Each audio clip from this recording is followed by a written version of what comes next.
Monsieur Paco, puis Monsieur le ministre. Oui, Monsieur le Président, Monsieur le ministre, dans l'Oise, il y a peu de plages, il y en a autour de certains points d'eau, mais il y a des forêts. Et j'étais très sensible, comme beaucoup d'entre vous, à la plaidoirie d'Alain Milon. Son statut de médecin lui confère une autorité que nous sommes peu nombreux à avoir ici. Néanmoins, si on va jusqu'au bout de sa logique, il ne faut pas déconfiner. Il ne faut pas déconfiner si on va jusqu'au bout de sa logique. Et il a commencé dans sa démonstration, non pas par les plages, mais par un boulevard niçois, il me semble, par une rue, une avenue. Bien, une avenue Masséna. Bon, il s'avère qu'effectivement, il n'y a pas que sur les plages que l'on rencontrera beaucoup de gens.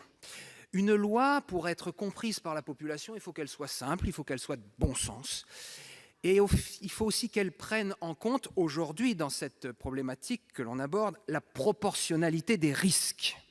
Et moi, je voudrais faire une analogie en reprenant ce que disait M. Hainaut tout à l'heure, avec les marchés, par exemple. Les marchés, ils n'ont pas été rouverts partout.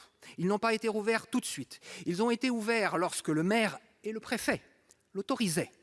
Ils ont été ouverts là où c'était possible.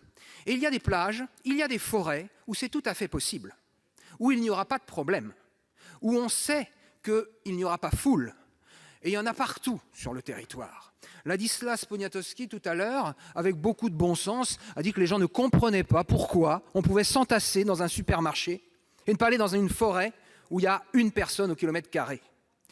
Je partage ce point de vue et je voterai les deux amendements qui ont été présentés.